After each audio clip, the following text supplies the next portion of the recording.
Danes boste spoznali Natašo Meznarič, ki bo med drugim zaupala tudi, kako stopiti iz vloge žrtve, seveda kako najprej sploh prepoznati, da si zataknen v vlogi žrtve.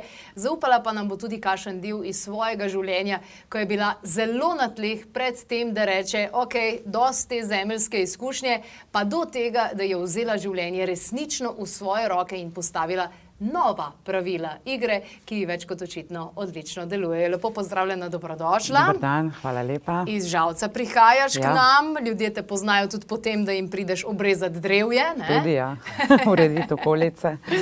Stik z naravo si vedno imela, ne? Vedno, že kot otrok, ogromno smo bili v naravi, ob morju, v gorah, ob rekah, tako da ves čas v bistvu v naravi.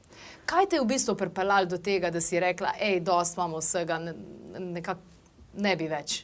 Ja, jaz ko sem imela 7 let, je mamica umrla in potem se v bistvu že tu začela ta vloga žrtve, Boga je.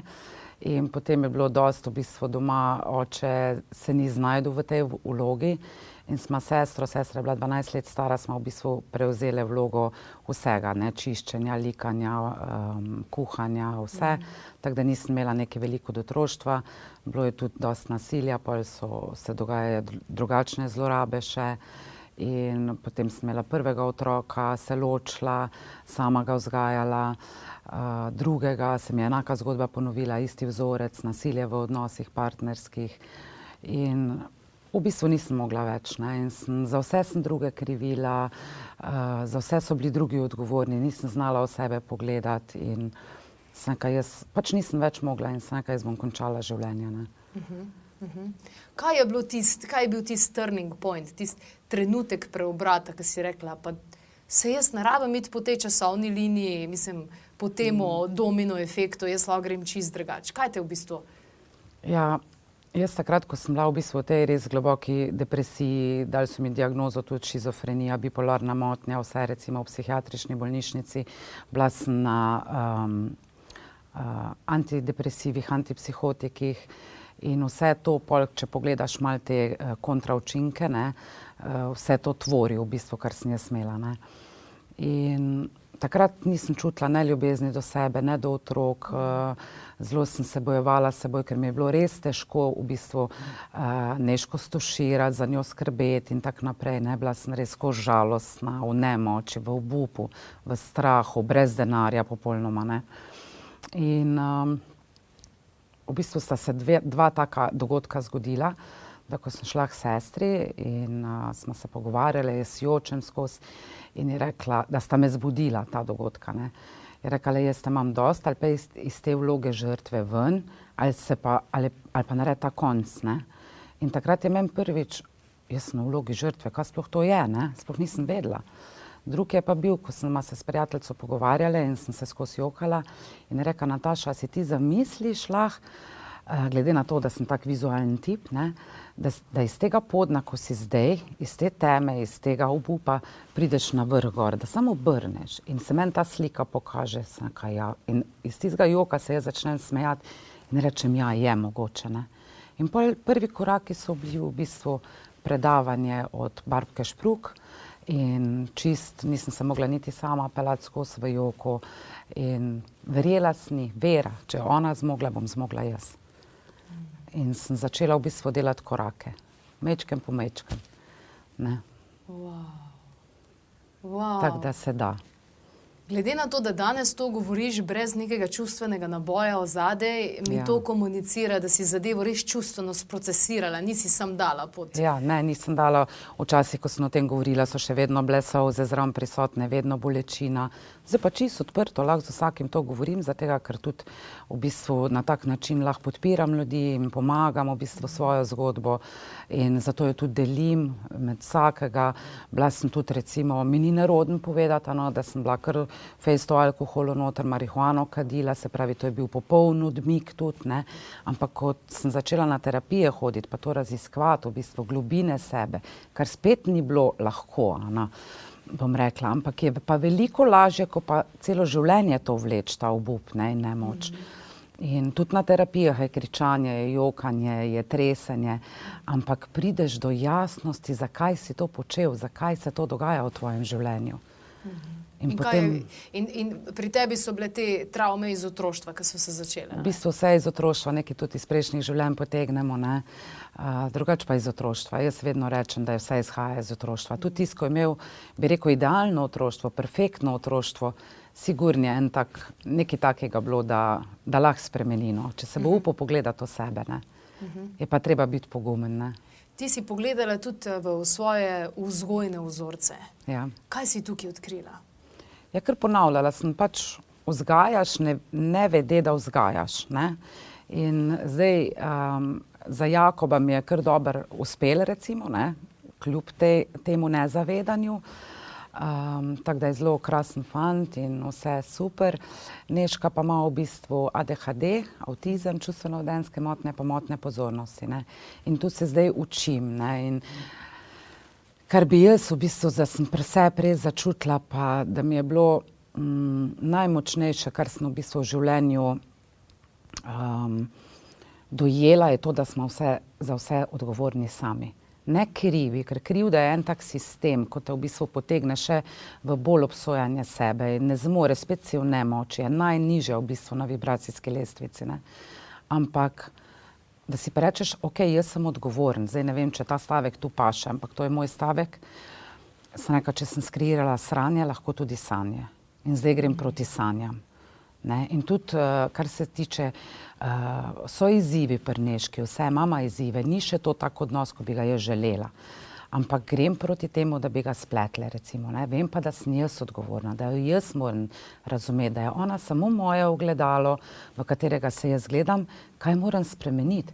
Če ona kriči, če ona zapade v izpad, pol vem, da pri meni nekaj ne štima, ne. Ko si omenila tisto obdobje, ko si recimo jemala en kup enih zdravil, pa vsega ostalega, verjetno si bila kar malo zataknjena v tej neki apatični vlogi, ne? Ja, odrezana od sveta, nič ne čutiš v tem smislu? Ja, čisto nič ne čutiš, ne. Jaz sem sebe v bistvu takrat videla kot prav pokazali se mi je polno blata in noter v tistem blatu je bila ena mala rastlinca z 2 listki, zelena. In sem rekla, ok, nisem še čisto mrtva, nisem še čisto odrekla, dobesedno, ne, zmorem, ampak moram niti iz teh, to ne bi jaz rekla, da so zdravila, glede na to, da smo mi bitja narave, ne more biti nekaj umetno za nas narejeno, ne. Je treba iz narave dobiti zdravilo, ne, ki te res pozdravi, ne. Tako da sem pol v bistvu počasi šla iz tega dol, tudi z privoljenjem takratne zdravnice v bistvu, ko me je vodila, in sem začela z pomočjo narave. Ja. Se pravi, zdravnica ti je dala zeleno luč? Ja, čisto na koncu, jaz sem že šla prej dol iz vsega, ne, ampak sem hotela ta postopek v bistvu do konca lepo speljati, in na koncu sem jo vprašala, če lahko, pa je rekla, da lahko, da sem dovolj močna, da lahko. Kar mislim, da se zelo redkim zgodi, da dobijo ta žegen, bom rekla, tudi v psihiatrični bolnici, da lahko grejo, ne. Ampak tu je ogromno dela na sebi od zadaj, da sem jaz to zmogla, ne. Res, vsa čast. Ja, hvala. Jaz se spomnim, ko sem delala z pacienti na psihiatriji, sem ful začutila to eno finto, sploh pri bipolarnih, a ne, da si ti, ki si v redu, napišeš pismo, ki ga bereš, ki si v maniji, pa ki si v depresiji, a ne. Ki si zdaj narediš, ne, pismo, ki si v nekem temu stabilnem stanju v tem smislu. Sama si omenila, da ko si bila v tem dreku, da nisi v bistvu začutila, nisi niti videla, da si žrtev v tem smislu. Katere besede, če sploh kakšne, bi te lahko zbudile iz tega, da bi si jih zdaj za nazaj rekla, ali pa vsem ostalim, ki se počutijo, da so dosti v dreku, po domač povedano? Ja, zbudilo me je to, tako sem rekla, sama si odgovorna za svoje življenje, svoje zdravje, svojo ljubezen, svoj izgled. Ampak kako si to res sprejela, ker ponavadi te, ki so v vlogi žrtve, potem ti samo nazaj dajo, ja, tebi je to lahko, ker ti imaš pa to, ker ti imaš pa a ne? Se pravi neko upravičevanje. Jaz nisem imela nič. Jaz nisem imela denarja, jaz sem hodila na Karitas, na Rdeči križ, pomagali so mi pri plačevanju položnic, bila sem čist na dnu, vsak dan jokala, 24/7 je bila misel, meni naredi samomor, ne samo misel, tudi občutek. In potem, tako si rekla, tudi sem si jaz v dnevnik pisala, je bila moja naloga, ne. Ja. In to je bilo skozi, obup, ne. Enkrat na mesec je pa mogoče prišle 2 minutke svetlega, da sem napisala, imam rada svoje otroke, imam jih rada. Ampak nisem jaz tega čutila, ampak takrat sem čutila, ko sem zapisala. In ko sem šla to brati, sem mislila, tu sem napisala, da jih imam rada, da bi rada živela. In to me je v bistvu pol spodbudilo. Nisem imela kaj druga, ali umrem, ali naredim samomor, ali pa začnem na sebi delati. Verjela sem pa v bistvu eni osebi, če je ona zmogla, zmorem tudi jaz. Pol pa pride druga oseba, pa tretja, pa knjiga, pa terapija, pa vse to, ne. Nekje sem prebrala, da vsak človek, ki v bistvu naredi samomor, ki se vržejo, whatever, da v zadnji sekundi si vsi premislijo. Misliš, da je... To ne bi vedela, a ne, meni je v bistvu to zbudilo, da ga nisem naredila, ker meni je samo manjko korak kak. In potem sem rekla, jaz to ne morem narediti, mene otroka ne moreta gledati tako, da ima to naredim. In sem rekla, ne, jaz sem gledala mamico v bolnici, jaz sem gledala mamico mrtvo, v bistvu tam v tisti krsti, ne morem ima to narediti, ne morem ima 3 travme dati, ne smem ima dati.